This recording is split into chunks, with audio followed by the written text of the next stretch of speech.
Alright, so I do have a pretty cool idea for a video, but it's going to take me some more time to finish putting it together. In the meantime, tonight, let's talk about this new iteration of the UN's peace plan.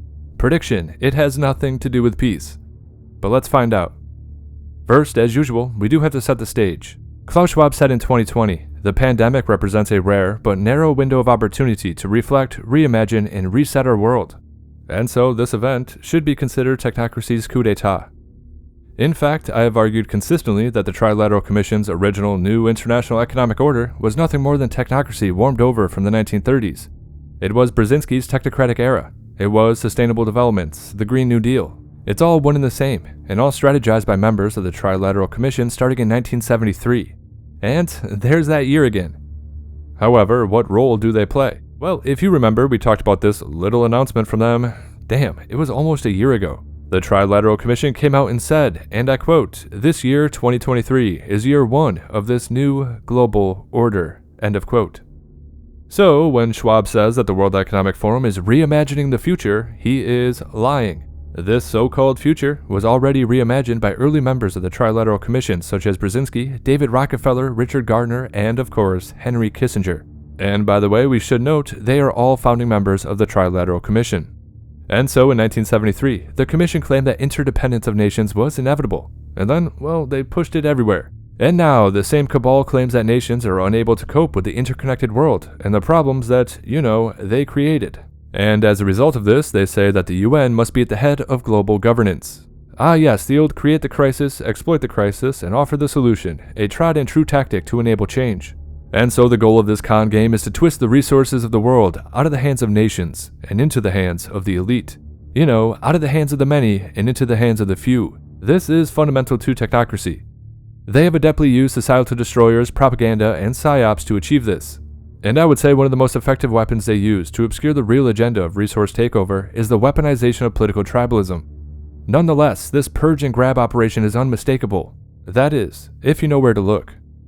So, last week, the UN published a policy brief called A New Agenda for Peace, and it's a part of an overall plan entitled Our Common Agenda. So, do you remember the global boiling guy, Antonio Guterres? And for scientists, it is unequivocal. Humans are to blame. Yeah, well now he has declared, and I quote, "We are at the inflection point. The post-Cold War period is over. A transition is underway to a new global order," end of quote. Now, I've been told that's just a conspiracy theory, so don't worry about it because, it's just a conspiracy theory. Anyway, this sets the stage for a multipolar order that will replace the one that has been led by the US since the dissolution of the Soviet Union. And now the plan is to have a reformed United Nations at the helm to manage world affairs. So the UN explains that an angry world is rising from the ashes with the emergence of new quote-unquote poles of influence. This has been hastened by the COVID-19 pandemic and the war in Ukraine, end of quote. So, okay then, we have new priorities that are also added to the old threats of war and nuclear havoc. With a wording that seems inspired by the old geopolitical manipulator Henry Kissinger. As I said, the policy brief describes a world where nation-states are unable to cope with the interconnected global problems on their own. And I quote, "Even the most securitized of borders cannot contain the effects posed by the warming of the planet. The activities of criminal groups or terrorists that spread deadly viruses. Transnational threats are converging. Their mutually reinforcing effects go well beyond the ability of any single state to manage," end of quote. Ah yes, the only answer is to give up your freedom and bend the knee to global governments, huh? And yeah, I don't think so. However, this also follows a script from the Rockefeller Foundation's 2010 report, entitled Scenarios for the Future of Technology and International Development. This means that the UN has to step up and assume the role as the planet's managing body. And to do this, 12 actions were proposed. So, interestingly, David Rockefeller mentored Henry Kissinger, and in turn, Henry Kissinger was the mentor to Klaus Schwab. I mean, what a small world. Anyway, the agenda will, not surprisingly, have a bigger focus on accelerating the implementation of Agenda 2030 and the management of extreme global shocks. Now, recently, they broadened the scope of these quote-unquote global shocks. It's all tied into this polycrisis of doom that we've talked about now many times. They really love that description, the crisis of everything. So, just to give you an idea of what they mean, our common agenda has a quote-unquote emergency platform. And I quote, "In the event of a complex shock, all parts of this multilateral system will be held accountable for implementation and they must act in unison." So basically, we are no longer in charge of our own destiny. Or have we ever truly been in control? Well, that's a bigger question for a different day. So a complex global shock is defined as an event with a severely disruptive consequence for a significant portion of the global population. However, there is a caveat. It has to lead to secondary impacts across multiple sectors. And so this emergency platform has 7 possible future crises that could justify activating the emergency powers. Number 1. Large-scale climate or environmental events. Number 2. Future pandemics with cascading secondary impacts. And so number 3. High-impact events involving a biological agent, deliberate or accidental. Number 4. Events leading to disruptions of global flows of goods, people, or finance. Number 5. Large-scale destructive and/or disruptive activity in cyberspace, or disruptions to global connectivity, i.e. the internet going down. Number 6. A major event in outer space that causes severe disruptions to one or several critical systems on Earth. And then number 7. Black swan events. So, yeah, I don't know, that kind of covers every possible crisis. Any crisis that could ever possibly exist could be lumped into this. So, now you know what to expect in the future, right? Expect some of this to happen at just the right time because, well, it always seems to fall right in place for them, doesn't it? The true question, as always, is whether or not they're organic or artificially created. Now, the reason I say that is because it's always tough to tell when the solution can also be viewed as the motive. You know what I mean? Anyway, the thing is that they view both the physical world and humanity as a system that can be influenced and steered in a desired direction. Now, okay, so they might not be wrong about that, but with the emerging scientific priesthood that will calculate the planet's carrying capacity and create the algorithms to analyze all the data that illustrates your day-to-day life, well, when you start hearing talking points like that, we should be concerned about where this leads. After all, offering any government official, any entity, or any corporation this much power runs the risk of creating the most powerful and tyrannical system that has ever existed. And yes, that is a distinct possibility. It's true, it is true.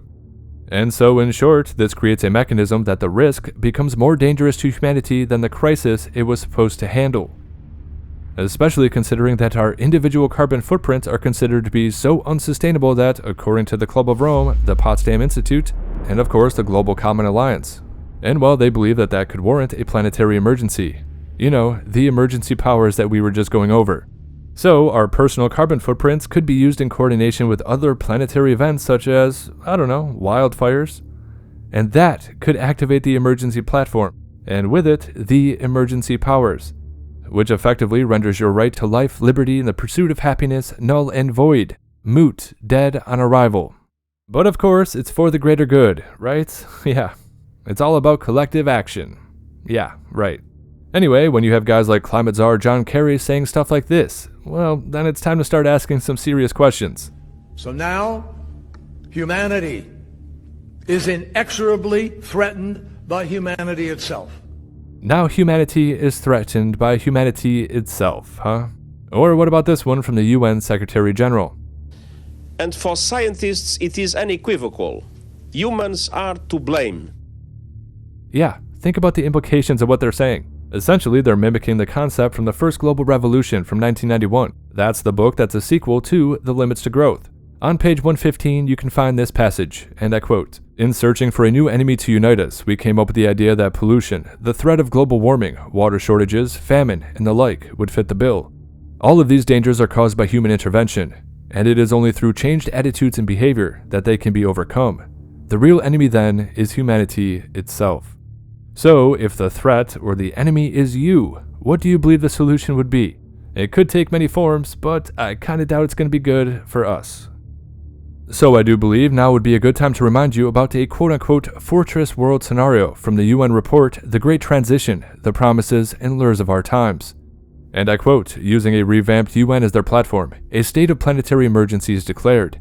A campaign of overwhelming force, rough justice, and draconian police measures sweeps through hotspots of conflict and discontent. End of quote. So, yeah, quite the vision for the future, huh? And you want to hand these people the keys to your very life. I don't know, but you might want to rethink that. Anyway, decisions on proposals of our common agenda will be made at the Global Summit of the Future in September 2024. So, we have that to look forward to. Anyway, for now, let's jump over to that article by Jacob Nordengard and just go over some of the finer details, but check out the full article for everything else. I'll place a link to his Substack. So, of course, they have malicious cyber activity on here. And I quote, they recommend the creation of an accountability mechanism for malicious use of cyberspace.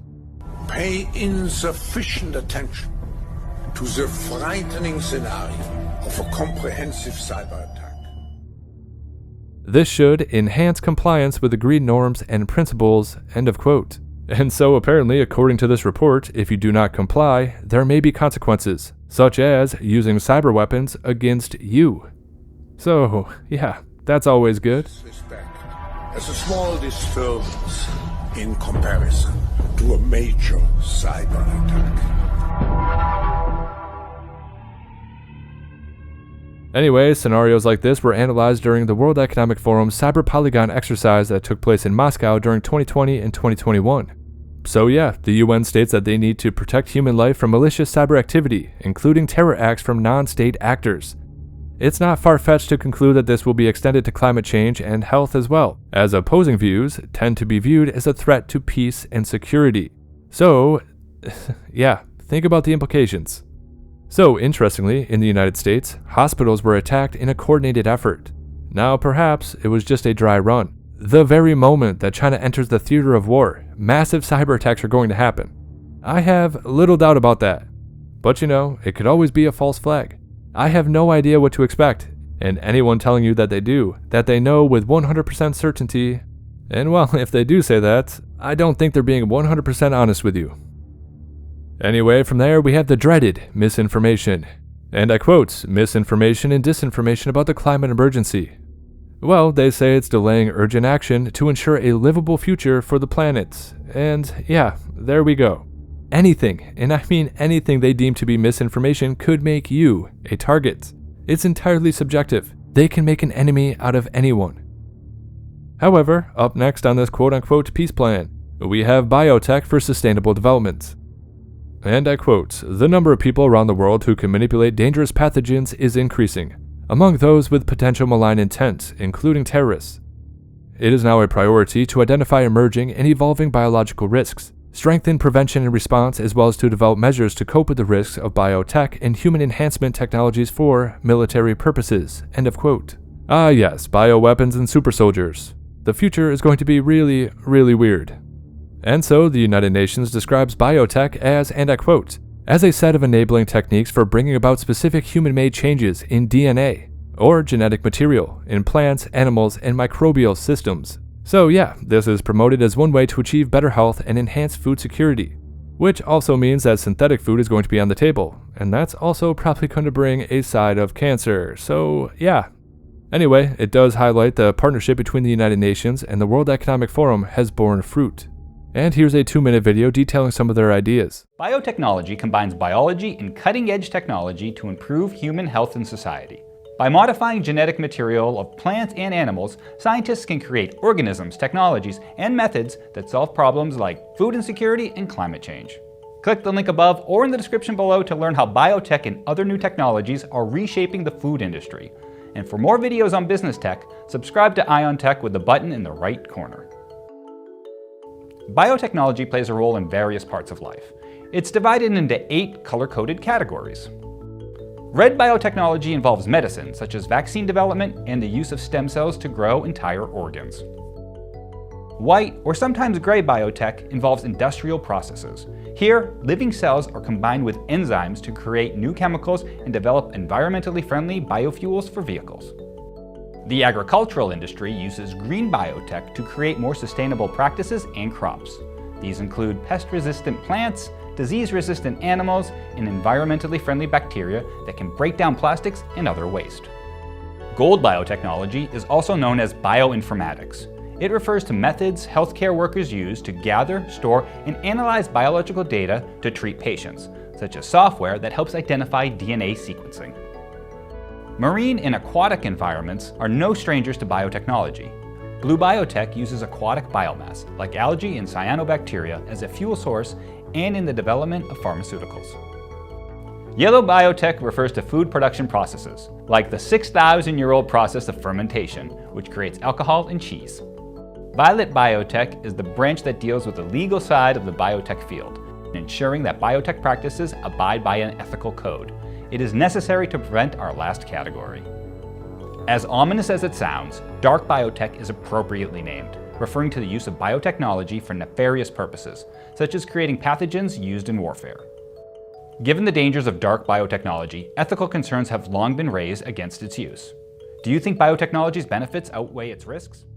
You know, I talk a lot of shit about artificial intelligence, technocracy, and biotech, mainly because you cannot trust anyone with that much power. They'll abuse that power to harm innocent people in every scenario. But I don't want it banned for obvious reasons. The upside is too great. Personally, I just believe we have to be consciously aware of the pitfalls and just, actively push back against these darker aspects. So up next, we have AI. And I quote, align artificial intelligence with Agenda 2030. Artificial intelligence is often described as a double-edged sword. Without proper rules and regulations, artificial intelligence could develop into a threat to international peace, whereas if it's properly managed, could also play a decisive role in fulfilling the global plan of Agenda 2030. In other words, it has to be calibrated to be in sync with the Al Gore rhythm. And so, as you know, artificial intelligence is making headlines on a daily basis, and those headlines are not always positive. Even tech leaders and experts are warning about the potential danger of artificial intelligence, from the development of and the use of autonomous lethal weapons, to turbocharging misinformation and disinformation that undermines the democratic process. Let me just pause right there to say that is bullshit. Now, it is true that deepfakes and other things are going to be a huge problem, but my whole point is that they're going to use this misinformation and disinformation thing to target you instead. Anyway, the main idea is that artificial intelligence could be used as a powerful tool to drive forward Agenda 2030. Now, they do have a remedy for these dangerous aspects to artificial intelligence. And just kidding, no they don't, it's all bullshit pandering. Yes, that's right, the UN has a summit entitled AI for Good.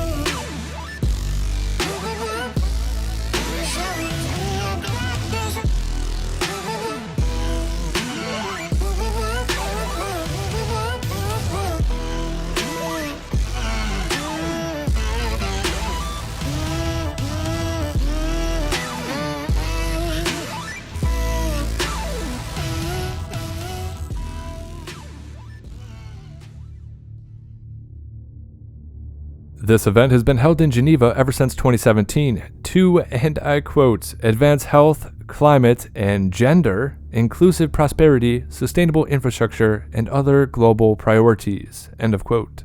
Yes, artificial intelligence is going to help with the climate and gender. Sure. Yeah, okay. Anyway, this summit, AI for Good, has been run by Microsoft, Samsung, global shapers from the World Economic Forum, and the government of Switzerland. Some of the speakers that have been featured include Yuval, the soul does not exist Harari, and futurist Ray, the singularity Kurzweil. So, yeah, okay. And so up next, do you guys remember that robot named Sophia?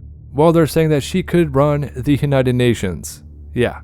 And I quote, the robots are coming to the rescue, and Antonio Guterres might be out of a job.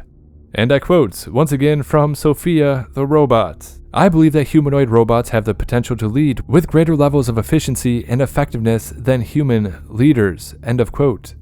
Now, despite the dystopian consequences, the author says maybe she's right, and no, let me stop you right there. Our quote-unquote human leaders have unfortunately done a pretty bad job for a long time.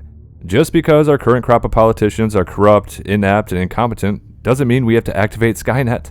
And it also does not mean we have to give up our ability to manage our own lives to a robot, okay? That's a ridiculous notion. We can still fix this mess. We can still fix it. As I said, just because our current world leaders are corrupt, inept, and, incompetent, that should not be taken as proof that a soulless, artificial intelligent robot will be better at decision making. The main point I want to make is that having artificial intelligence execute commands without empathy or consciousness, well, it runs the risk of producing artificial psychopaths, and that's exactly what we're going to do. So, will Sophia and her robot friends also hunt down terrorists? Well, the policy brief, the UN's policy on peace, says that they should. Yeah. The UN says that we need a global framework on regulating and strengthening oversight mechanisms for the use of data-driven technology, including artificial intelligence for counter-terrorism. End of quote. Yeah, this is really not good. Because, as we were talking about, even misinformation or disinformation, which is pretty much entirely subjective, well, that could make you a terrorist. So you might open your door one day and find a robot staring back at you, with their settings set to assassinations. So yeah, something to look forward to, right? Now, what's even more chilling is that the United Nations Office for Counterterrorism was established in 2017 by Russia. So, who's going to be the terrorists of tomorrow? Maybe it's those who oppose this high-tech future. So yeah, maybe it's guys like me. Maybe it's people like you. This is definitely not a future we want. And now to finish up, let's talk about an alien threat to unite us all. And I quote, another concern is the risk of military confrontation and an arms race in outer space. With all the articles and briefings about UFOs that have been flooding the internet lately, one can ask if the time has arrived to introduce the alien threat to unite us all. Dr. Stephen Greer did, for example, hold his UFO disclosure press conference in June, which was followed by a real UFO congressional hearing in the US Congress in July. The alien threat is a topic that former US President Ronald Reagan talked about as early as 1987 in a speech to, you guessed it, the UN. We often forget how much unites all the members of humanity. Perhaps we need some outside universal threat to make us recognize this common bound. I occasionally think how quickly our differences worldwide would vanish if we were facing an alien threat from outside this world. And yet, I ask you, is not an alien force already among us? What could be more alien to the universal aspirations of our peoples than war and the threat of war? So stay on your toes and watch out for Project Bluebeam. I say that in jest, but at this point, I would not be surprised. I mean, really, how the hell did we end up in a bad sci-fi movie? Isn't it time that we change course and actually build a future that we actually want? It is possible. We could build a humane world that promotes life instead of the establishment of technocratic and transhuman robotocracy. Yeah, we can avoid this dystopian future. We can avoid the robotocracy, where war equals peace. Okay, so I'm pretty sure I have one more small video coming out before I recede into the darkness to work on this bigger video idea. Until then, once again, this is HelioWave. If you like the content, like, comment, and subscribe. Share the video if you want to. If you're in a position to, consider subscribing on Locals or Subscribestar. As always, make sure you disobey those true fascistas, and yes, I do hope you have a good night.